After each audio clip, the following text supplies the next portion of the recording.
langsung saja ke pertanyaan pertama.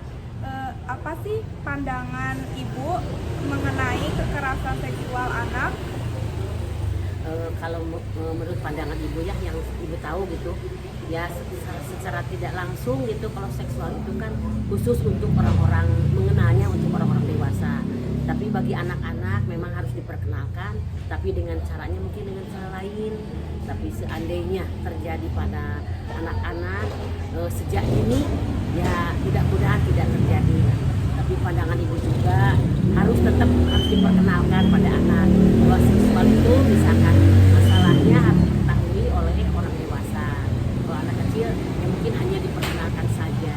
Kemudian Pertanyaan yang selanjutnya, bagaimana peran orang tua dalam mengedukasi anak usia dini tentang kekerasan seksual?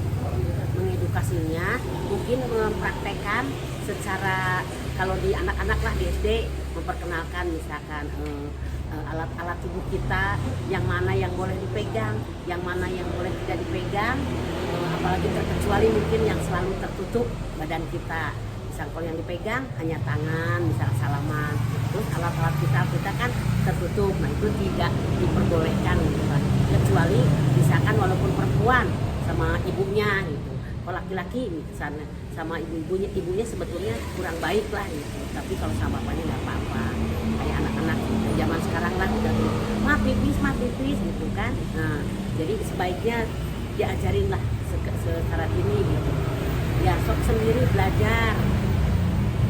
Itu edukasinya prakteknya dia. Baik, pertanyaan selanjutnya, apa sih tantangan utama dalam pencegahan kekerasan seksual terhadap anak usia dini? Tantangan pertama itu memang dari orang tua ya. Kita harus mengajarkan secara tidak langsung caranya gitu ya, bahwa kita itu belum pantas atau masih sudah pantas mengenai seksual atau tidak. Anak-anak kan biasanya sekarang suka lihat dari HP lah gitu ya. Kadang-kadang ini kan kalau di HP, kalau di laptop kan hanya mengetik salah satu misalkan masalah apa pasti kan keluar. Nah, jadi kita tanamkan ke anak-anak ini nomor satu itu ya, agama lah, jangan sampai terjerumus ke masalah yang membahayakan dirinya sendiri. Pertanyaan selanjutnya, bagaimana cara mengatasi agar tidak terjadi kekerasan seksual? Agar tidak terjadi kekerasan seksual, mungkin kita memberi pengajuan kepada khususnya kepada maksudnya bersangkutan itulah, misalkan untuk seksual itu dokter kelamin misalkan ya, lebih diutamakan tuh kita harus tahu mengerti ilmunya apa, secara seksual itu apa.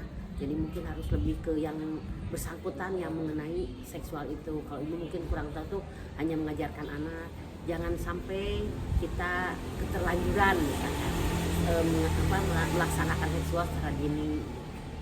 Baik, pertanyaan selanjutnya, bagaimana sih mengenali tanda-tanda anak yang mungkin menjadi korban kekerasan seksual? Kadang-kadang dia frustasi, kalau enggak dia murung lah, seperti frustasi itu murung ya. Misalkan seandainya dia pernah diperkosa sampai tidak meninggal, kadang-kadang dia trauma dan tidak mau berhubungan dengan orang lain, pastilah stres tidaknya gitu. Ada yang sampai gangguan jiwa kan. Nah, kita harus mencegahnya tuh jangan sampailah terjadi kekerasan seksual itu bagi anak-anak, apalagi yang belum mengenal sama sekali. Mungkin segitu saja pertanyaan dari kami. Terima kasih kepada Ibu Nur gitu yang sudah menjawab pertanyaan dari kami.